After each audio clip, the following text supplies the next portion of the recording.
Okay, good morning sa ating lahat.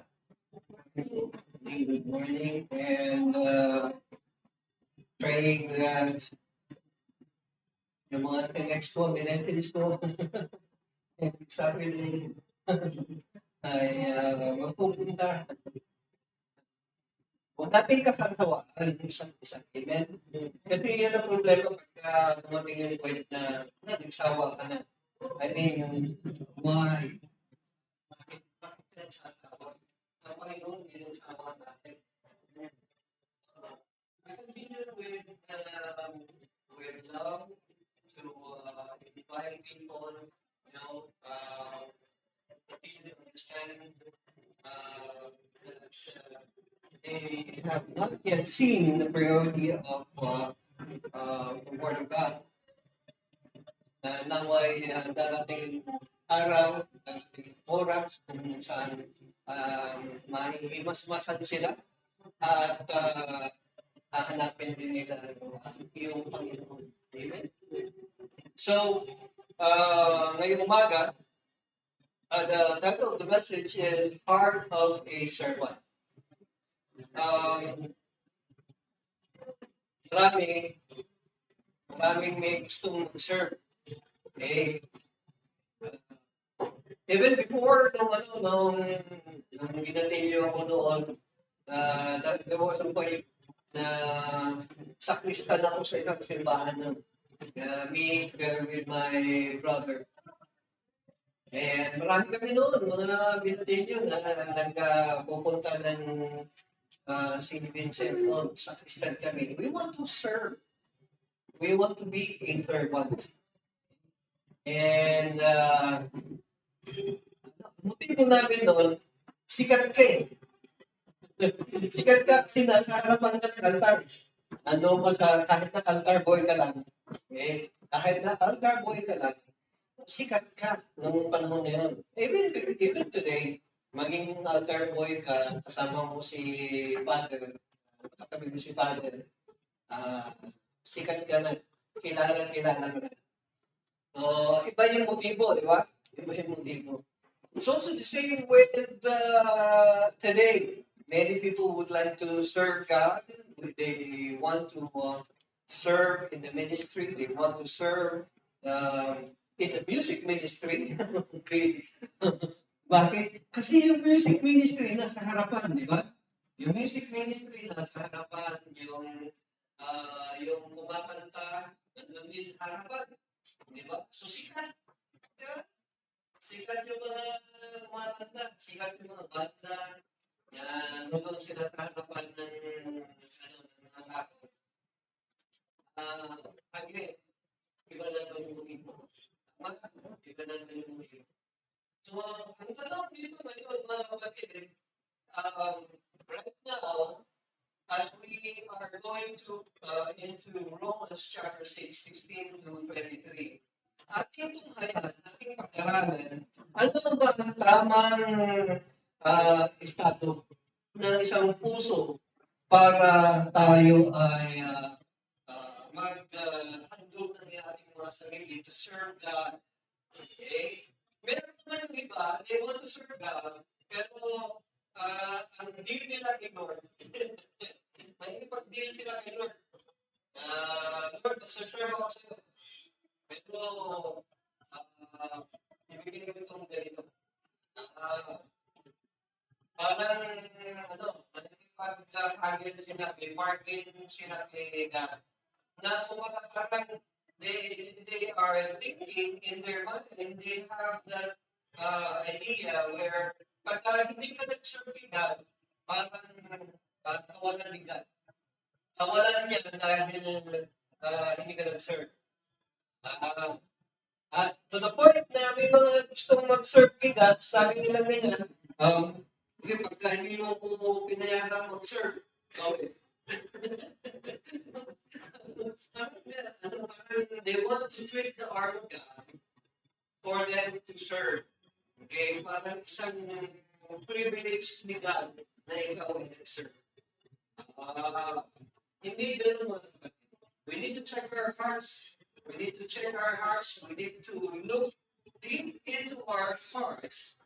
on to how we are to serve God. So, tungayan natin, sa natin ang ating mga Bible. Let's look into Romans chapter 6, and we are going to read from verses 16 to 23. Sabi ng Apostol Pablo, do you not know that when you present yourselves to someone as slaves for obedience, you are slaves of the one you obey, either of sin resulting in death or of obedience resulting in righteousness. But thanks be to God that though you were slaves to sin, you became obedient from the heart to that form of teaching to which you were committed. And having been freed from sin, you became slaves of righteousness. That is paid in human terms because of the weakness of your flesh. Or just as you presented your members as slaves to impurity and to lawlessness, resulting in further lawlessness, so now present your members as slaves to righteousness, resulting in sanctification. For when you were slaves of sin, you were free in regard to righteousness. Therefore, what benefit were you with then deriving from the things of which you are now ashamed? For the outcome of those things is death. But now, having been free from sin and enslaved to God, you derive your benefit, resulting in sanctification, and the outcome, eternal life. For the wages of sin is death, the free gift of God is eternal life in Christ Jesus our Lord. So, looking at the word serve or being a servant, ay kailangan tunghayan natin at unawain natin ang nais sabihin sa atin ng mananakla patungkol sa paninilbihan o pagsilbi o paglapit sa Panginoon to serve Him. Okay? Maganda yung tinuran ni Apostol Pablo dito in terms of, nakita ninyo yung contrast dito, di ba?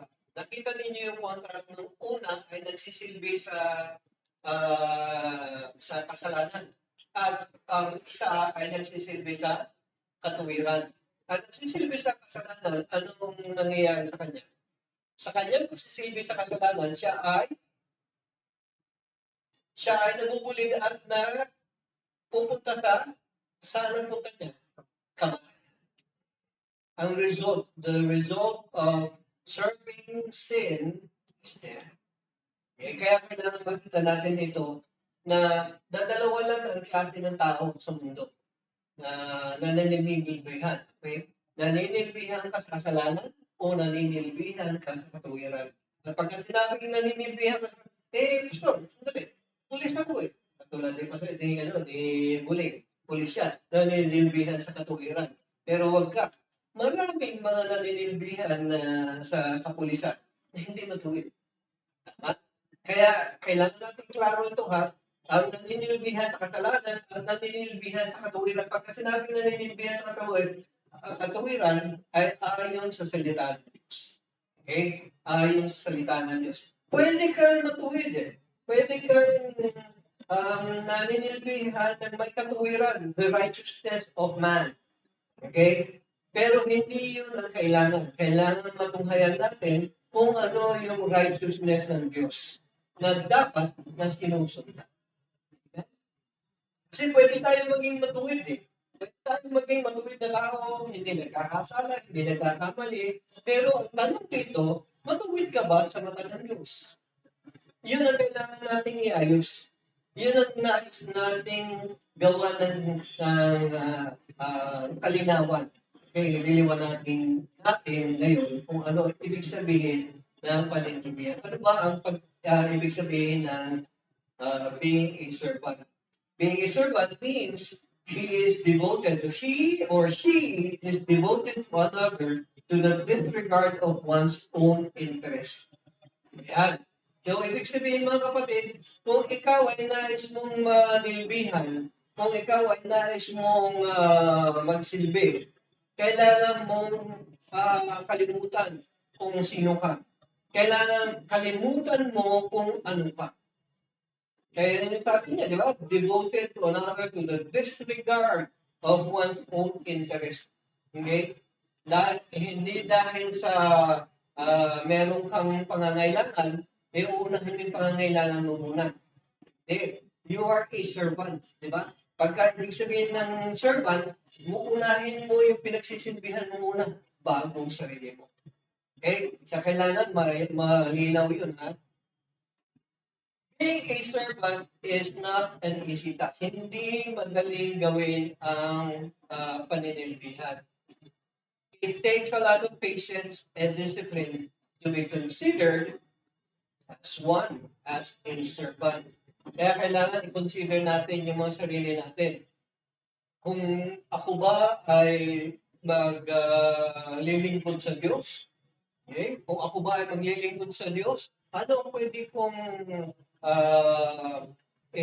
isakripisyo? Ano yung kailangan kong bitiwan? Okay? Maya-maya, tutunghayan natin ano yung mga dapat na yan. Now, reflecting on the former, okay? Pero kailangan may consider muna natin mga kapatid, ano yung ibig sabihin ng pagiging obedient? Ano ibig bang sabihin ng obedient? Masunurin. Pagka sinabing obedient, masunurin. Yun ang actually Tagalog ng obedient. Obedient, masunurin. Pero in another term, okay, which is tama naman. In another term, ano ibig sabihin ng masunurin o obedient? Oo, na hindi mo kailangan magtanong, di ba? Hindi mo kailangan, tama ba yung iniutos mo sa akin? Hindi ka na kailangan magtanong ng gano'n, di ba? Kung ano yung pinagagawa sa'yo, sunod ka, tutugon ka. Tama? Yan ang ibig sabihin ng obedient. Now, reflecting on the former self, yung former self na yan, I want to consider, okay? I want to look at myself na nagbago na. Kunwari, Now, reflecting on the former self and how the deadness of things, yung gawain ng pagiging makasalanan, the call to serve God is the complete opposite of being a slave to sin. Kaya kung gusto mong manilbihan, kung gusto mong maglingkod sa Diyos, ang katumbas, okay? Ang katumbas ng paglilingkod sa Diyos ay opposite ng paglilingkod sa kasalanan. Okay? Yan. Matutunghayan din natin yan, mga kapatid. Being obedient to sin leads to what? Death and destruction. Ito, alam natin ito, mga kapatid. Walang naglilingkod sa kasalanan na nagpapatuloy na buhay. Siguro ngayon nakikita natin, nagpapakasasa sila, maganda ang buhay, maramiya ang kanilang. Pero later on, may paniningil na mangyayari. May paniningil na mangyayari. Ang problema sa paniningil na mangyayari ay kung ikaw baga ay nakahanda ka ba sa magiging paniningil na yun. Slaving to disobedient. Yan. Tingnan natin ano sabi niya. Slaving to disobedience results in further disobedience.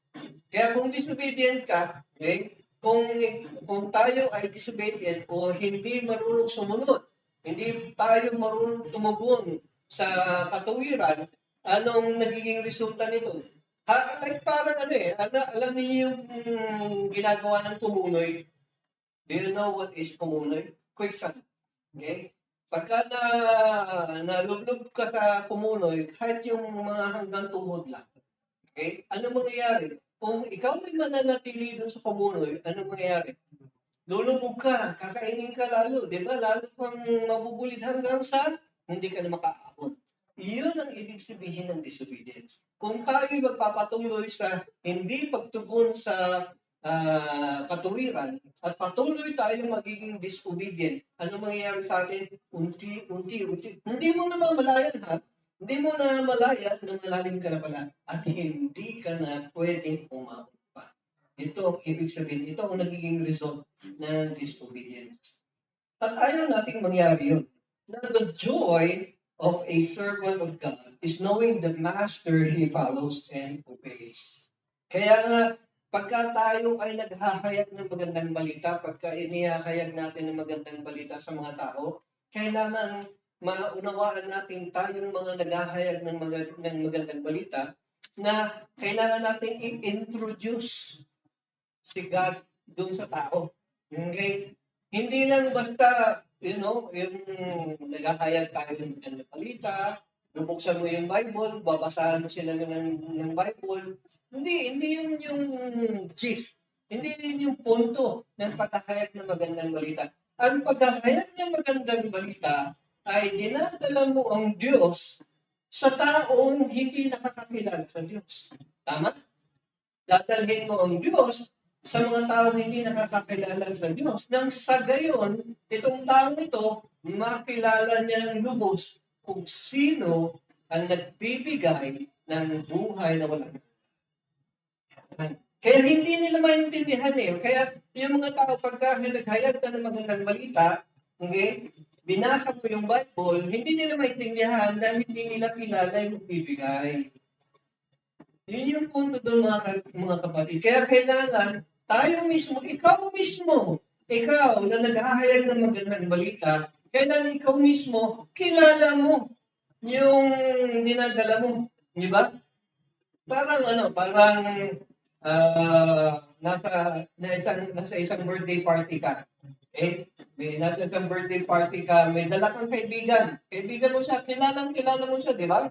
So, anong ginagawa mo? Pagka dumating ka ng birthday party at may kasama ka, kaibigan mo nga, best friend mo ito. Daladala mo siya sa birthday party. Anong ginagawa mo pagdating sa birthday party? Kumukuha ka agad ng plato at kumakain. Hindi, di ba? Anong ginagawa natin? I-introduce natin, di ba? Ipinapakilala natin at doon nagkakaroon ng bridge ng introduction kung saan itong bagong itong best friend mo, ipinapakilala mo doon sa unless nagpunta ka doon sa birthday party na hindi ka rin invited. Tuloy. Dinala mo yung para makikikain lang ba kayong dalawa. Huwag ninyong gawin yun. Baka mabugbog kayo. Tapos, ay nako, congrats, sabi mo, lamay pala yung pinuntahan. Congrats ka ng congrats. Lamay pala yung pinuntahan ninyo. Gusto mo lang, lumamon pala. Huwag ganon. Let's say, for example, birthday party nga, yung pinuntahan ninyo. And you brought a friend along. And when you introduce that friend, ibig sabihin, you go to the point na marami kang detalye na sinasabi tungkol dito sa best friend mo ito para makilala nila yung pinuntahan ninyo. Tama? It's also the same with the gospel presentation. You introduce God to people you know. Kilala mo yung taong yan, di ba? At kilala mo rin si God. Di ba? Kilala mo si Jesus bilang Panginoon at tagapagligtas. So, anong gagawin mo ngayon? Dala-dala mo si Jesus at siya nihahayag mo. Huwag yung buklat ka lang ng buklat ng Bible. Okay, nandun na tayo. Alam mo, from the start to the end of the Bible, alam mo, well-versed ka talaga. Pero hindi mo kilala kung sino ang sinasabi sa Bible. Parang katulad mo rin yung pinaghahayagan mo ng magandang balita. Pareho kayo hindi kilala si Kristo Jesus. Kaya kailangan nating maunawaan. Kaya nasabi niya dito, the joy of a servant of God is knowing the master he follows and obeys. Okay? Kilala mo kung sino yung pinaglilingkuran mo. Kilala mo kung sino yung pinaghahayagan mo. Okay? A servant is used by Christ in extending and advancing the cause of God. Ito yung gist ng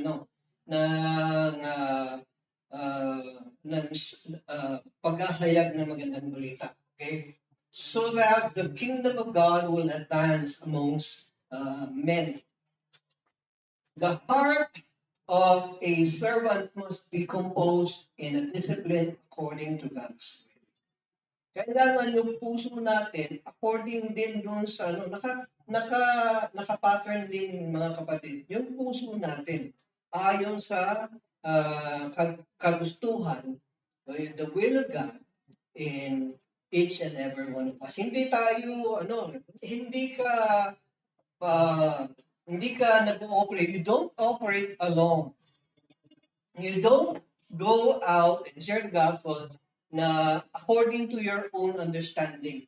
No, you need to go back to the Word of God. You need to look deep into the Word of God and make the Word of God be the pattern of you sharing the Word. Okay? So, ano ba ang heart ng isang servant? Okay? Ano ba ang heart ng isang servant? Tignan nga natin, tunghayan natin. Okay? Ito muna, appreciative heart. Kailangan magkaroon ka ng heart o isang puso na appreciative. Ano ba ibig sabihin ng appreciative sa Tagalog? Di pa tayo magaling eh. Pag kami tinatanong sa pastor na ng English, tinatagalog natin, di ba? Ano ang appreciative? Sige. Mahilig daw mag-thank you. Mahilig mag-thank you. Mahilig mag-thank you. Mapagpasalamat. Mapagpasalamat. Ma-thank you na heart. Appreciative heart. Okay, so in First Chronicles, let's look at the heart. Okay, tignan natin itong First Chronicles chapter 29 verses 12 to 16. Both, sabi ni both riches and honor come from you, and you rule over all. And in your hand is power and might, and it lies in your hand to make great and to strengthen everyone. Now, therefore, our God, we thank you and praise your glorious name. But who am I and who are my people that we should be able to offer as generously as this? For all things come from you, and from your hand we have given you. For we are sojourners before you, and tenants, and all our fathers were. Our days on the earth are like a shadow, and there is no hope. O Lord our God, all this abundance that we have provided to build you a house for your holy name, it is from your hand, and all is yours. Kaya huwag tayong magmalaki, mga kapatid. Pagka tayo nagbibigay ng offering natin, para pag nagbibigay tayo ng ikapu natin o mga kaloob natin sa Diyos, para nagmamalaki tayo sa Diyos. Oh, ayan Lord bigay ako ng malaki ngayon. Para utang na loob ni God na nagbigay ka ng malaki. Okay? At yung malaki na sinasabi mo, 150 pesos lang. Ikapu.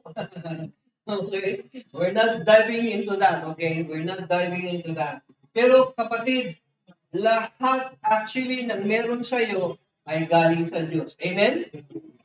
And lahat ng meron sa atin ay galing sa Diyos. Kaya never shortchange God. Okay? At huwag mong kukwentahin. Huwag mong tutuusin ng Diyos. Dahil wala kang pwedeng ipagmalaki sa Diyos na nanggaling sa iyo. Lahat ay galing sa Diyos. Amen? Kaya ito yung mga last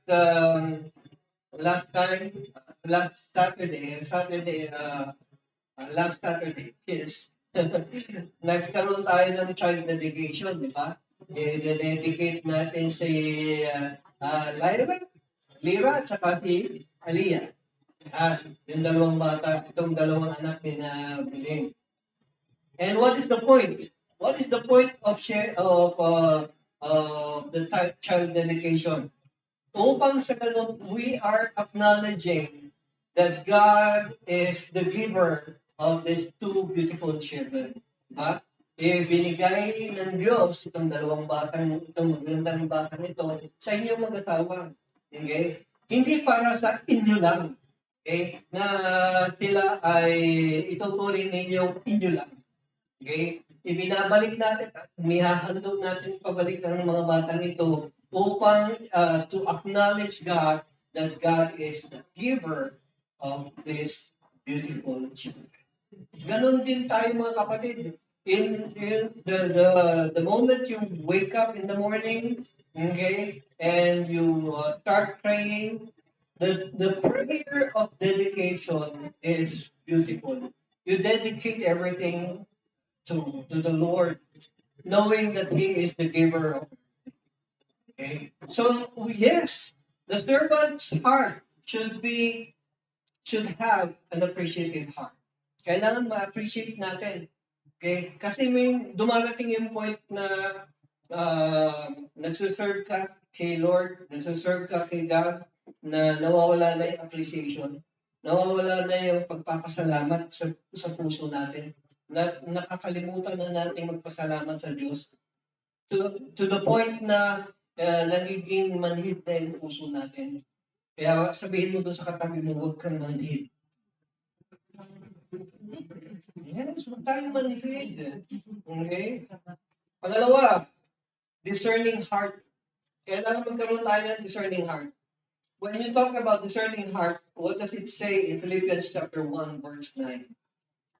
In Philippians chapter 1, verse 9, sabi niya dito, and this I pray that your love may abound still more and more in real knowledge and all discernment, so that you may approve the things that are excellent, in order to be sincere and blameless until the day of Christ, having been filled with the fruit of the righteousness which comes from Jesus Christ to the glory and praise of God. So, kailangan na may discernment din tayo. Kaya sabi niya dito sa verse 9, di ba? And this I pray that your love may abound still more and more in real knowledge and all discernment. Ginagamitan ito ng discernment. Ginagamitan ito ng isipan. Hindi lang tayo mga robot, mga kapatid. Okay? Hindi tayo mga robot na basta sunod lang tayo, gawa lang tayo, trabaho lang tayo. Okay? We ought to discern also. We ought to also know and understand kung ano yung dapat natin gawin when we are serving the Lord. Okay? Next, prayerful heart. Ito ang pinakamaganda rin heart ng isang servant. You always pray. Okay? Kasi hindi lahat alam natin, di ba? Hindi tayo all-knowing. Okay? Sino all-knowing dito? Walang all-knowing. When you talk about all-knowing, alam mo lahat. When you know everything, ito nakakalungkot. Kasi if you know everything, you will not pray anymore. Okay? But we pray, okay? We pray because we want to be connected and continue to communicate with God. Okay? Kasi alam natin that with our connection with God, He will continue to communicate with us the things that we need to understand and comprehend. Prayerful heart. In Philippians chapter 4, verse 6. Minsan ito yung fault natin mga naglilingkod sa Diyos. Okay? Be anxious for nothing, but in everything by prayer and supplication with thanksgiving let your request be made known to God. In all times, in all aspects, in all things in your life, be prayerful.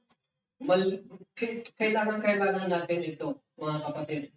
Now, Pastor, parang untimely, parang hindi yata tugma yung message mo ngayon sa kasi servant heart, hindi naman ako nandito para mag-serve kay God. Well, yeah, okay. Hindi ka naman mag-serve kay God as a pastor or ministry leader or something. Pero bilang isang Kristiyano, listen here, bilang isang Kristiyano, tayo ay pupunta sa mundo. Like for example today, pagkatapos itong Sunday fellowship natin, lalabas tayo, di ba? Lalabas tayo dyan, at tayo, magiging ambassador tayo ni Kristo. Okay? Pagka sinabi mong ambassador ni Kristo, ibig sabihin, you stand in front of people and you become a representative of Christ. You become a representative of Christ, and to the people around you, you are going to be a good messenger. Magiging mensahero ka, maghahayag ka ng magandang balita sa mga taong nakakasalamuha mo. And by doing so, you are a servant. So, hindi ko alam kung saan ka nagtatrabaho. Hindi ko alam kung saan ka pupunta. Hindi ko alam kung ano ang ginagawa mo araw-araw. But in everything that you do, every day, you meet people, di ba? You will meet people and you will be sharing the gospel to people. And you will be a good ambassador. Okay? So,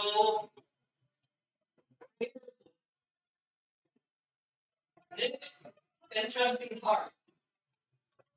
Entrusting heart. In 2 Timothy chapter 2, verse 2,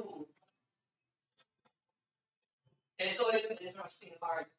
Kasi darating yung pagkakataon ng kapatid na tayo ay for example, for me, I was disciple. And later on, you yourselves will be a disciple maker. You will share the gospel as well to others. And you will teach. Okay?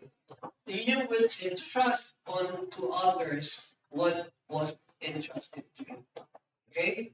Now, like for example, sabi niya kanya dito sa 2 Timothy chapter 2, verse 2, the things which you have heard from me in the presence of men, witnesses, and trust this to faithful men who will be able to teach others also. So, kailangan hindi tayo basta pasa lang ng basa. Okay? Hindi kasi ganun ang paghahayag ng magandang balita. Okay? Kailangan natin ipasa o ihayag ng magandang balita sa alam nating lalago. Alam natin na tatanggapin na nila si Kristo bilang Panginoon at pagligtas at alam natin na magpapatuloy sila sa inihayag nating magandang balita. So, entrusting heart. Next, ito yung isang servant heart. Encouraging heart.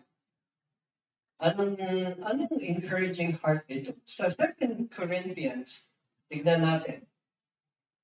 2 Corinthians chapter 7, 4-7, sabi ni Apostol Pablo, great is my confidence in you, yung mga pinaghayagan niya ng mga magandang balita. Great is my boasting on your behalf. I am filled with comfort. I am overflowing with joy in all our affliction. Or even when we came into Macedonia, our flesh had no rest, that we were afflicted on every side, conflicts without, fears within. But God, who comforts the depressed, comforted us by the coming of Titus, and not only by his coming, but also by the comfort with which he was comforted in you, as he reported to us your longing, your mourning, your zeal for me, so that I rejoice even more. Mga kapatid, there are times, and yes, and this is very often. God will bring you in a situation, in a place where your encouragement is needed. Okay? Darating ka sa punto na makakasalamuha mo mga tao na yung downhearted sila, broken-hearted sila. Okay? Hindi mo pwedeng dinala ka ng Diyos doon para lalo mong ibubuyo yung tao sa mali. Okay? Paano nangyayari yun? Parang alam mo na down yung tao in terms of spirituality. Okay? Pero nandun ka naman, nakikinig ka rin, at maya-maya, alam mo, tama yan, dumadating tayo sa point na nagiging marites tayo. Hindi tayo naghahayag ng magandang balita. Which is wrong. You need to be, kailangan darating tayo sa point na maging discerning tayo. Kailangan maging discerning tayo na huwag nating laging pinapatulan kung ano yung sinasabi sa atin ng kaibigan natin. Okay? Malay mo, baka itong kaibigan mong ito naghahayag ng sama ng loob, Huwag mong patulan kung saan to the negative effect. Ibig sabihin, you need to be discerning in such a way where kailangan tanungin mo yung sarili mo, bakit kaya niya sinasabi sa akin itong problema niya? Bakit kaya niya sinasabi sa akin itong situation niya? Baka baka may message si God sa kanya na idinadaan sa akin. Okay? Nag-get niyo yun? Okay? Kasi hindi lang pinagtagpo yung landas ninyo dahil may ipagchichismisan kayong dalawa. Okay? Pinagtagpo ng Diyos ang inyong landas ng dalawa para maging daan ka ng magandang balita. Amen? Amen. Huwag nating patulan na, ay, masamang ugali talaga ng taong yun. Anong labas ninyo ngayon? Naging marites kayo. Okay? Parang lalo mong ibinubuyo sa kasamaan yung kapwa mo. You need to understand that right now, you are a messenger of God. Amen? Sabihin mo sa katabi mo, mensahe. You are a messenger of God, a messenger of the truth, a messenger of the good news. Okay? Kaya maganda na ngayon pa lang, nag-i-encourage ka na. Hindi nang guguyo. Hindi ka nang naghahatid ng bad news. Next, fruitful heart. God is looking at and in search of fruitful hearts. In John chapter 4, verse 36, already he who reaps is receiving wages and is gathering fruit for life eternal, so that he who sows and he who reaps may rejoice. Bakit fruitful heart? Kasi kung ang heart, ang puso natin, kung ang puso natin ay tama ng pagkikipag-ugnayan sa Diyos, alam natin kung ano yung naisin ng Diyos. Parang isang matabang, parang itinanim sa matabang lupa ang ating puso. Ano nangyayari sa isang itinanim? Ito ay lumayabo, di ba? Ito ay lumayabo at ito ay nagbubunga. Bakit fruitful heart? Bakit fruitful heart? Ano ba ang ginagawa natin sa fruit? Eventually, kinakain, di ba? Kasi fruit, di ba? Okay? Pinakikinabangan. Yan. Hindi naman lahat ng fruit kinakain. Okay? So, pero, dahil ito ay nagbunga, ito ay pakikinabangan. Ngayon, kung ang isang itinanim ay hindi nagbubunga, anong ginagawa? Ito ay hinuhugot o di kaya ay pinuputol. Kasi hindi nagbubunga Di ba? Ano gagawin mo? Akala naman nandyan lang yan. Unless, like for example, may tinanim ka na kahit man yung kahit man yung pambakod, ano ba yung mga pinambabakod na halaman? Meron yung mga yun, di ba? Nag-umpisa ka na pambakod. Kunwari, ito yung babakuran mo. Meron kang lupain. Tapos, nag-umpisa kang nagtanim dito. Tama? Nag-umpisa kang nagtanim dito after 10 years or after 15 years, yung tinanim mo dito, hindi dumami. Nandiyan pa rin siya. After 15 years, anong gagawin mo? Walang silbi, di ba? Walang silbi. Anong gagawin mo? Puputulin mo yun. Tatanggalin mo yun. Kasi alam mo na yung tinanim mo dito sa lugar na ito, pagka dumami at lumago ito, dadami yan, iikot yan, magiging bakod. So hindi kinakailangan prutas lagi. Okay? Pero sa puntong yon, nakita mo na yumabong siya. Ibig sabihin, naging fruitful siya. It's also the same with us, mga kapatid. Matagal na tayong Kristiyano, nagbilang na tayo ng taon na pagiging Kristiyano. Aba, kailangan magbunga rin tayo. Ito, pastor, may bukol ako dito. Hindi ba bunga ito? Hindi po bunga yan. Bukol yan. Huwag ganun. Okay? Mahirap yan. Baka may kailangan pumunta ka sa derma para makipakita mo yung bukol na yan. Okay? O pagka, ibig sabihin ng pagbubunga, spiritual ito mga kapatid. Spiritual. Spiritual in a sense where sa buhay natin, nakikita rin itong pagbubunga nito. Ibig sabihin, dati, di ba? Dati, chismosa ka. Mahadera ka. Di ba? Dati, kahit kasi, bumibili ka ng away, kumbaga. Pag lumabas ka ng kalsada, gusto mo ng away. Pero ngayon, naghahanap ka ng mga tao, naghahanap ka ng mga siga sa kalsada. Bakit? Gusto mo i-exit. Bakit? Kahit nadadala mo ngayon, ay buhay na wala ng Next. Comparing heart. What do you mean by comparing heart? Tingnan natin muna, basahin muna natin ang 1 Corinthians chapter 9, 16 to 20. For if I preach the gospel, I have nothing to boast of, for I am under compulsion. Nakalitan.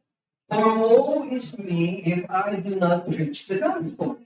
For if I do this voluntarily, I have a reward. But if against my will, I have a stewardship entrusted to me. What then is my reward? That when I preach the gospel, I may offer the gospel without charge, so as not to make full use of my right in the gospel. For though I am free from all men, I have made myself a slave to all, so that I may win more. To the Jews I became as a Jew, so that I might win Jews. To those who are under the law, as under the law, though not being myself under the law, so that I might win those who are under the law. To those who are without law, as without law, though not being without the law of God, but under the law of Christ, so that I might win those who are without law. To the weak I became weak, that I might win the weak. I have become all things to all men, so that I may by all means save some. I do all things for the sake of the gospel, so that I may become a fellow partaker of it.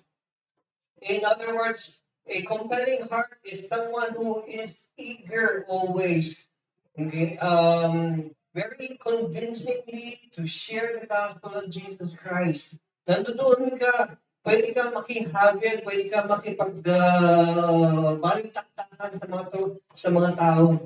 Ayon sa salita ng Diyos.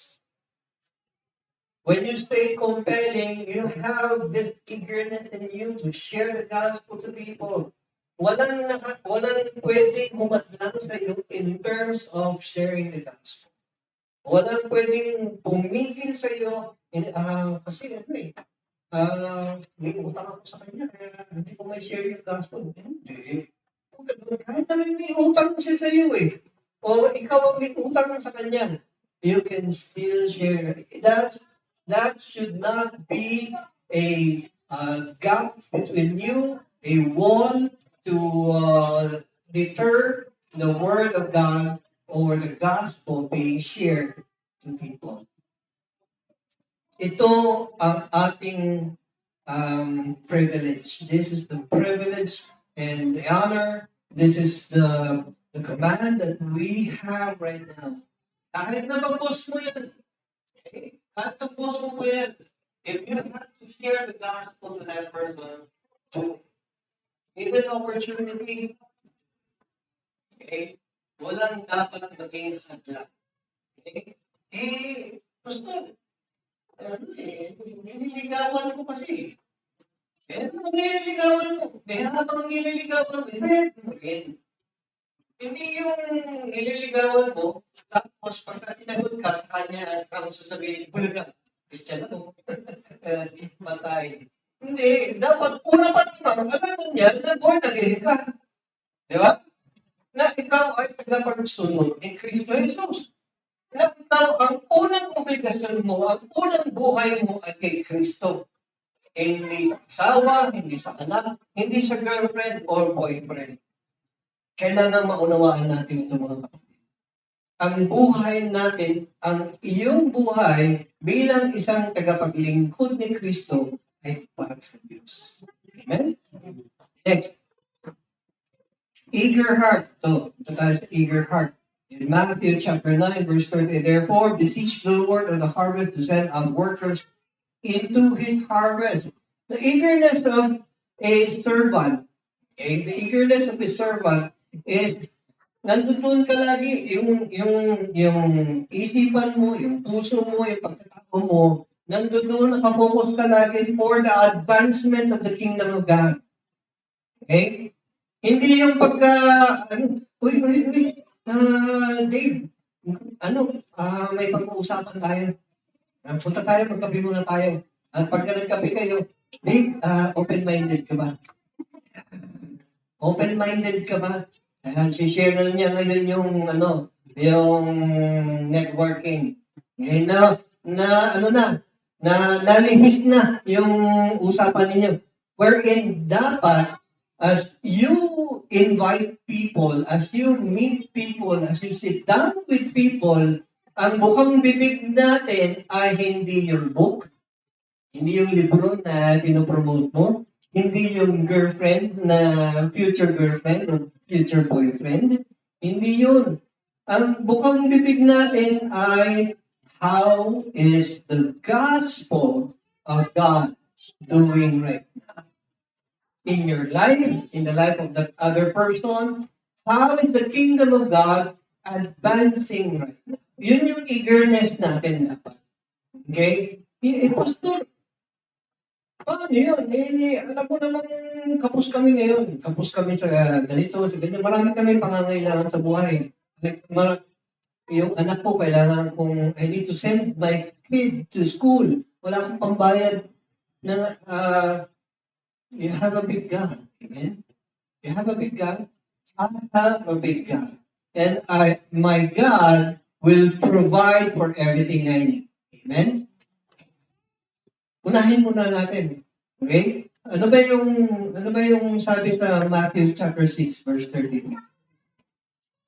Ganda yan. Okay, sige. Hindi na ka-memorize niyan. Dapat memorize niyo yan. Actually, like verse 2. Matthew 6:33. But seek first the kingdom of God and his righteousness, and all these things that we added. You look forward, you put that in your heart, and believe that God is your provider. Everything will be provided. Amen? Kailan ka pinabayaan ni Lord? Wala, di ba? Give me one day, give me one moment na pinabayaan ka ni Lord. Wala, di ba? Wala kayo masabi, di ba? Oo, may paisip-isip pa. Isip ka pa talaga. Kinuha mo pa talaga mag-isip? Wala, kahit kailan. Paano kung biglang na lang sabihin ni Lord, huwag ko yan. Huwag ko muna kayang paikutin ng mundo. Tignan nga natin. The Lord is our provider. The Lord is good. Amen? Yes. Have a bold heart. Have a bold heart. Okay? When you say bold heart, meaning it is a brave heart. Okay? Kailangan matikas yung heart mo, matapang yung heart mo. Kahit na ano pa yung harapin natin, may tapang tayo. Bakit? Bakit kailangan maintindihan natin yung tapang na yan? Bakit kailangan may tapang tayo?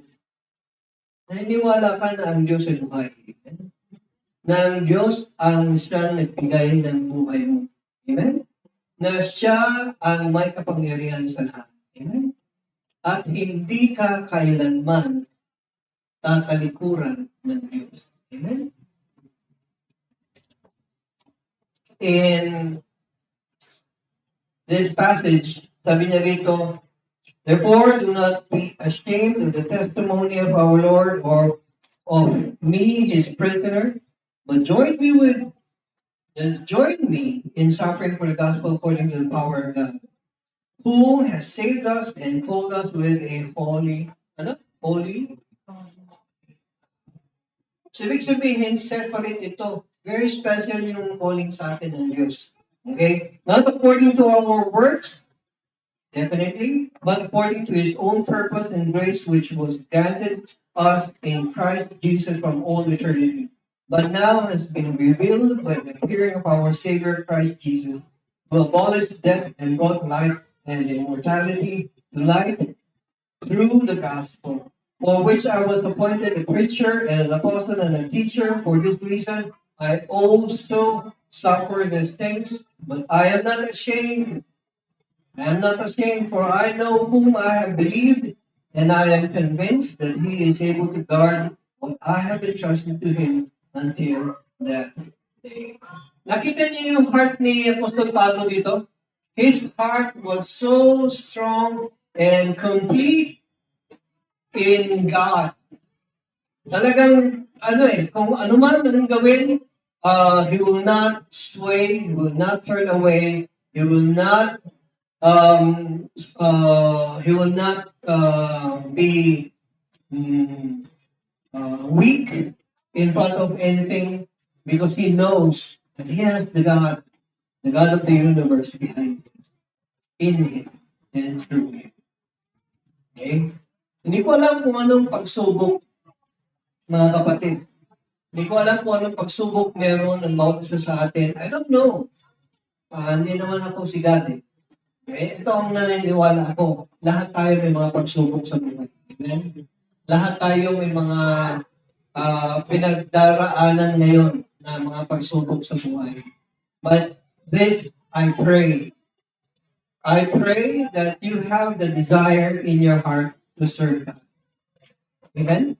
If you have the desire to serve God, I pray that your heart should be the right heart to serve God. Amen? Yun mga kapatid, to serve God may mean not just to surrender to God's will, but also to surrender from our former sinful self. Hindi natin pwedeng gawin yun eh. Sa totoo lang mga kapatid, we cannot serve God and then at the same time serve ourselves. When you say serve ourselves, sabihin, patuloy tayo sa kasalanan. Nagpapatuloy ka sa kasalanan, pero nagpapatuloy ka rin na naglilingkod sa Diyos. That is wrong. It will not happen. It will not work out. Okay? One could not serve both God and self, or either God may prevail or the self will overcome. And we do not want this to happen, that the self will overcome. We pray that God will be the one to empower us and to overcome us. In conclusion, mga kapatid, a true servant of God does not need to be ashamed. Okay? Hindi tayo dapat mahiya. Okay? A true servant of God does not need to be ashamed of being at the footstool of his master. Kasi hanggang doon lang ang pwede nating abutin, mga kapatid. Hanggang doon lang ang pwede nating abutin ang footstool. Ano ba ibig sabihin ng footstool? Pagka ang hari ay nakaupo sa kanyang trono, ano yung footstool? Yung patungan ng paa ng hari. Hanggang doon lang tayo. Hanggang doon lang tayo. At yun ang pinakamataas. Yun ang pinakamataas na pwede nating abutin sa ating paninindigan. But God, our God, is our great God. That place is the highest occupation that honors and pleases God. Amen? Amen. Let us pray. Father in heaven, it is with great joy that we come before you and acknowledge that you have called us to serve. Though we have looked upon our hearts, we have searched our hearts, and we are unworthy to worship you and to be in front of you. We are unworthy to serve and be a servant before you.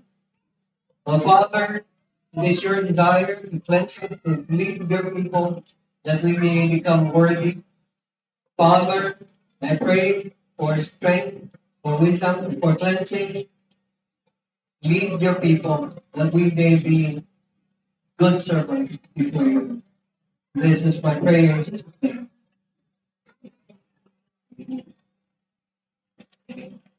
God bless us.